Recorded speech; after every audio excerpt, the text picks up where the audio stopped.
വാർത്തകൾ. B. Abdul Nasar IAS എഴുതിയ July 1 ഒരു അനാഥ ബാല്യത്തിന്റെ ആത്മകഥം എന്ന പുസ്തകം മുഖ്യമന്ത്രി VD സതീശൻ മന്ത്രി VE അബ്ദുൽ ഗഫൂറിന് നൽകി പ്രകാശനം ചെയ്തു. അങ്ങനെ ശ്രീ ബി. അബ്ദുൽ നാസർ എഴുതിയ ജൂലൈ 1 ഒരു അനാഥ ബാല്യത്തിന്റെ ആത്മകഥം എന്ന പുസ്തകം പ്രകാശനം ചെയ്തിരിക്കുകയാണ്. ഇനി 2 വാക്ക് സംസാരിക്കാനായി നമ്മുടെ മുഖ്യമന്ത്രി ക്ഷണിച്ചു.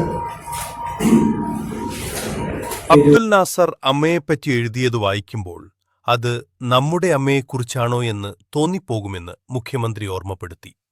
പുസ്തകം മിറകണ്ണുകളോടെയല്ലാതെ വായിച്ചു തീർക്കാനാവില്ലെന്ന് മുഖ്യമന്ത്രി VD സതീശൻ പറഞ്ഞു. നാസറിനെ പോലുള്ള ഒരു അനാഥമായ ബാല്യം ഉണ്ടായിരുന്ന ഒരാളാണ് കമ്പളിക്കണ്ടത്തിലെ കൽഭരണികൾ എഴുതിയ ബാബുരപ്പിള്ള. എന്നോട് ഒരുപാട് കുഞ്ഞുങ്ങൾ എന്നോട് വിളിച്ചു പറഞ്ഞു, ഞങ്ങൾ കരഞ്ഞുകൊണ്ടാണ് കിടന്നത്. ഒരുപാട് മാതാപിതാക്കൾ എന്നോട് വിളിച്ചു പറഞ്ഞു, കുഞ്ഞിന് ഈ പുസ്തകം വായിച്ച് അത് നന്നായി എന്ന് പറഞ്ഞു. ഈ പുസ്തകത്തിന്റെ തലത്തിലല്ല മാതാപിതാക്കളെ കാണുന്നത്, പക്ഷെ സത്യസന്ധമായ ഒരു വിവരണമായിരുന്നു ആ പുസ്തകത്തിൽ ഉള്ളത്. ജൂലൈ 1 എന്ന ദിവസത്തിന് ഒരു പ്രസക്തിയുണ്ട്. വാപ്പ മരിച്ചുവെന്നറിയാതെ വാപ്പയുടെ തലയണക്കടിയിൽ നിന്ന് 15 പൈസ എടുത്തുകൊണ്ടുപോയ ദിവസം.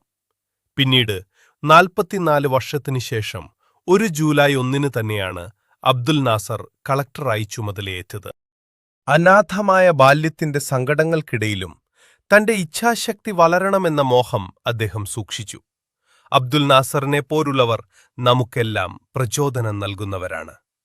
ഈ പുസ്തകം നമ്മുടെ കുട്ടികൾക്കാണ് വായിക്കാൻ കൊടുക്കേണ്ടത്. ഈ പുസ്തകം എഴുതാനുള്ള തീരുമാനത്തെ അഭിനന്ദിക്കുന്നു, മുഖ്യമന്ത്രി പറഞ്ഞു. കുഞ്ഞുങ്ങളാണ് ഈ കാലഘട്ടത്തിലും അവരെയെല്ലാം അവരുടെ വിഷമവും അവരുടെ പ്രയാസവും നിറഞ്ഞൊരു ബാല്യത്തിൽ വളർന്നു വരുന്നത്. അവർക്കെല്ലാം ആത്മവിശ്വാസം നൽകുന്ന ഒരു പുസ്തകമാണ് ഈ ജൂലൈ 1 ഞാൻ പ്രത്യേകമായി പരാമർശിക്കാൻ ആഗ്രഹിക്കുന്നു. നമ്മൾ ജീവിതത്തിന്റെ പ്രതിസന്ധികൾ ഉണ്ടാകുമ്പോൾ പിന്തിരിഞ്ഞോടാതെ, തളർന്നു വീഴാതെ, ആത്മഹത്യയ്ക്ക് അഭയം തേടാതെ ആ ജീവിതത്തിലെ പ്രതിസന്ധികളെ മറികടന്ന് ആ ലക്ഷ്യത്തിലേക്ക് നീങ്ങാനുള്ള ആ ആത്മവിശ്വാസവും ആ പ്രചോദനവും ഇൻസ്പയറിംഗ് ആണ് ഈ പുസ്തകം. ഞാൻ ശ്രീ അബ്ദുൽ നാസറിനെ അഭിനന്ദിക്കുന്നു. ചിലരൊന്നും ഇത്രയും കാര്യങ്ങൾ തുറന്നു പറയാൻ മടി കാണിക്കുന്ന ആളുകളാണ്. ആ പുസ്തകം എഴുതാനുണ്ടായ സാഹചര്യത്തെ കുറിച്ചെല്ലാം അദ്ദേഹം ഈ പുസ്തകത്തിൽ വിശദീകരിക്കുന്നുണ്ട്. ആ പുസ്തകം എഴുതാനുള്ള തീരുമാനത്തെ ഞാൻ പ്രത്യേകമായി അഭിനന്ദിക്കുന്നു. പുസ്തകം എഴുതാൻ പ്രേരണ നൽകിയ അദ്ദേഹത്തിന്റെ പത്നി ശ്രീമതി രുക്സാനയെ ഇത് വായിച്ച് കേട്ട് എഴുതിയത്. ഒരാൾ കൂടെ ഉണ്ടായപ്പോഴാണ് അത് എഴുതാനുള്ള പ്രചോദനമായി മാറിയത്. അവരെയും ഞാൻ പ്രത്യേകമായി അഭിനന്ദനം അർപ്പിക്കാൻ ഈ അവസരം വിനിയോഗിക്കുക. ഈ പുസ്തകം നമ്മുടെ നാട്ടിലെ കൂടുതൽ കുഞ്ഞുങ്ങൾ വായിക്കട്ടെ എന്ന് ഞാൻ ആശംസിച്ചുകൊണ്ട് എന്റെ വാക്കുകൾ ചുരുക്കും. മന്ത്രി VE അബ്ദുൽ ഗഫൂർ പുസ്തകം ഏറ്റുവാങ്ങി. മുന്നോട്ടുള്ള യാത്രകൾക്ക് പ്രചോദനമാകുന്നതാണ് പുസ്തകമെന്ന് മന്ത്രി പറഞ്ഞു.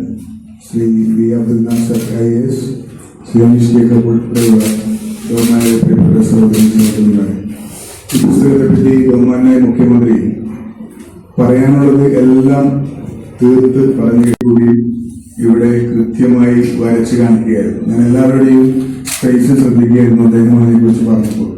എല്ലാവരും കുറെ പുറകോട്ട് പോയി എന്ന് എല്ലാവരുടെയും മുഖത്തു നിന്ന് ഇവിടെ മനസ്സിലാക്കാൻ സാധിച്ചു. തീർച്ചയായിട്ടും ഈ പുസ്തകം വലിയൊരു പുരുതനിന്റെ ഒരു കഥ കൂടിയാണ്, അല്ലെങ്കിൽ അതിന്റെ ഒരു സ്റ്റോറി കൂടിയാണ് ഈ പുസ്തകം. അദ്ദേഹം എങ്ങനെയാണ് ഫൈറ്റ് ചെയ്ത് ഇവിടം വരെ വന്നത്. മുഖ്യമന്ത്രി അവസാനം പറഞ്ഞൊരു കാര്യമുണ്ട്, ഇത് തുറന്ന് പറയാൻ കാണിച്ച, ഈ തുറന്ന് എഴുതാൻ കാണിച്ച ആ മനസ്സാണ് ഏറ്റവും വലുത്. അതാണ് നമ്മൾ മനസ്സിലാക്കിയത്. ജീവിതത്തിൽ കേരള മുഖ്യമന്ത്രി ശ്രീ VD സതീശൻ അബ്ദുൽ നാസറിന്റെ എഴുത്ത് വായിച്ചപ്പോൾ ഇത് തന്റെ കൂടി കഥയല്ലേ എന്ന് തോന്നിയെന്ന് മുഖ്യാതിഥിയായിരുന്ന DGP P. വിജയൻ ഓർമ്മിച്ചു. ജീവിതത്തിന്റെ ലക്ഷ്യം നേടാനുള്ള വലിയൊരു മരുന്നാണ് അബ്ദുൽ നാസറിന്റെ അനുഭവങ്ങൾ അദ്ദേഹം വളരെയധികം സന്തോഷമുണ്ട്.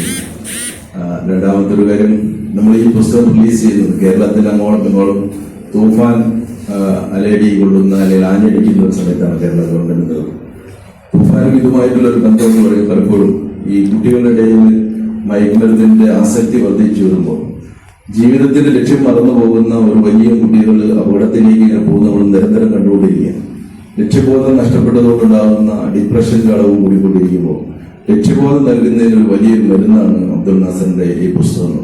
പലപ്പോഴും തന്നെ എനിക്ക് തോന്നുന്നത് ഒരുപക്ഷെ ഈ പുസ്തകം എന്റെയും കൂടി കഥയില്ല എന്ന് എനിക്ക് ഞാൻ വായിച്ചു തോന്നുന്നു. ഒരുപക്ഷെ ഈ പറഞ്ഞിരിക്കുന്ന എല്ലാ തലങ്ങളിലൂടെയും വേറെ തരത്തിലൊരു രീതിയിൽ കടന്നുപോയിരിക്കുന്ന ഒരു വ്യക്തിയാണ്.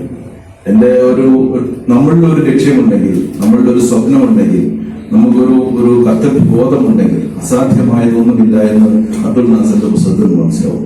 ഒരു സ്വപ്നം ഉണ്ടാകാൻ ഇവിടെ നമ്മൾ ജനിച്ചു വന്നു, ഏത് ഘട്ടത്തിലാണ്, ഏതൊരു സാഹചര്യത്തിലാണ് നമ്മൾ വളരുന്നത്, നമ്മുടെ രക്ഷിതാക്കളുടെയും മറ്റും വിദ്യാഭ്യാസം, നമ്മൾ പഠിക്കുന്ന സ്കൂളോ അല്ലെങ്കിൽ കോളേജോ ഇതൊന്നും ഒരു പ്രശ്നമല്ല. നമ്മൾക്കൊരു ലക്ഷ്യം കൊണ്ടുപോകണം. ആ ലക്ഷ്യത്തിൽ ഒരു മഹത്തായിരിക്കുന്ന ഒരു ഉദ്ദേശവും കൂടി ഉണ്ട്. ഒരു നോബൽ ഗോൾ കൂടി ഉണ്ടെങ്കിൽ അതിൽ അസാധ്യമായിരിക്കുന്ന ഒന്നും തന്നെ ഉണ്ടായിരിക്കില്ല. പിന്നെ മറ്റൊരു കാര്യം, ഇതിനകത്ത് പണി ചെയ്ത് ഒരുപാട്, പക്ഷെ ഞാൻ കരുതുന്നത് ഞാൻ ത്രൂ ഔട്ട് ജീവിതത്തിൽ ജോലി ചെയ്തുകൊണ്ടിരിക്കും. ഞാനും അബ്ദുൽ നാസറും നമ്മുടെ ഒരേ ബന്ധങ്ങൾ ഇതിനകത്ത് കാണാൻ പറ്റും. നമ്മളിപ്പോ ഇവിടുന്ന് ഒരു ജോലിക്ക് വേണ്ടി ഒരാള് വിദേശത്തേക്ക് പഠിക്കാൻ പോകും, ആദ്യം ചോദിക്കുന്ന ജോലി ചെയ്യാനുള്ള മണിക്കൂർ എത്ര കിട്ടുമെന്നാണ്. പക്ഷെ കേരളത്തിലാവുമ്പോൾ ഡിഗ്രി MA കഴിഞ്ഞ് ഏകദേശം ഒരു 10-28 വയസ്സ് വരെ ഒരു ജോലി ചെയ്യരുത് എന്ന് കരുതുന്ന പോലെയുള്ള ഒരു ചിന്ത വിദ്യാഭ്യാസത്തിൽ കൂടിയിരിക്കുന്നതാണ്. എനിക്ക് ബഹുമാനപ്പെട്ട മുഖ്യമന്ത്രിയോട്, കാരണം ഞാൻ സാറിനോട് സംസാരിക്കുമ്പോൾ ഞാനൊരു പുസ്തകത്തെ കുറിച്ച് അഥവാ പറഞ്ഞു കഴിഞ്ഞാൽ സാർ അതിന്റെ അടുത്തൊക്കെ വായിക്കുന്നു. നമ്മളിത് വായിക്കുന്നുണ്ടെന്ന് അറിയിക്കാൻ വേണ്ടിയിട്ടായിരിക്കും പറയുന്നത്. ഉദാഹരണത്തിന് യുവാൽ നോവ ഹരാരിയുടെ നെക്സസിനെ കുറിച്ച് ഞാൻ സാറിനോട് പറഞ്ഞപ്പോൾ സാർ അത് ഉള്ളും പറഞ്ഞിട്ടില്ല, അതിന്റെ അടുത്തും പറഞ്ഞു.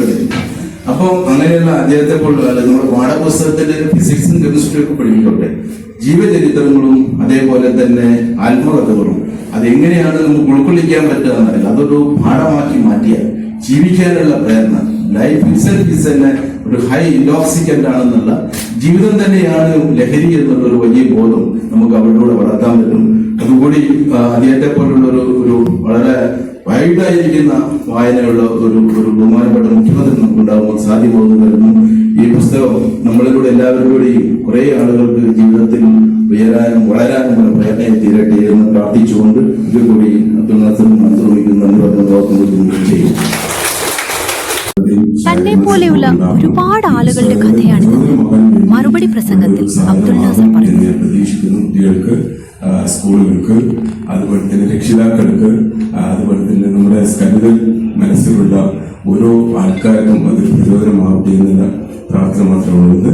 കൂടുതൽ സംസാരിക്കാൻ പറ്റിയില്ല. എല്ലാവർക്കും ഈ പരിപാടിയിൽ പങ്കെടുക്കാം. എന്റെ ക്ഷണം സ്വീകരിച്ച് എറണാകുളം നടക്കും രാജഗിരിയിൽ നിന്ന് ആന്റണി അടക്കവും എത്തിയിട്ടുണ്ട്. ഞാനും സാറും തമ്മിൽ ഒരു ബന്ധവും കൂടിയുണ്ട്. ഞാനും സാറ് രാജഗിരിയിലാണ് അദ്ദേഹം പഠിച്ചത്, ഞാനും രാജഗിരിയിലാണ് സോഷ്യൽ വർക്ക് പഠിച്ചത്. അപ്പോൾ അങ്ങനെ ഒരു സോഷ്യൽ വർക്കിന്റെ ഒരു കണക്ഷൻസ് കൂടി ഞാനും സാറും തമ്മിലുണ്ട്.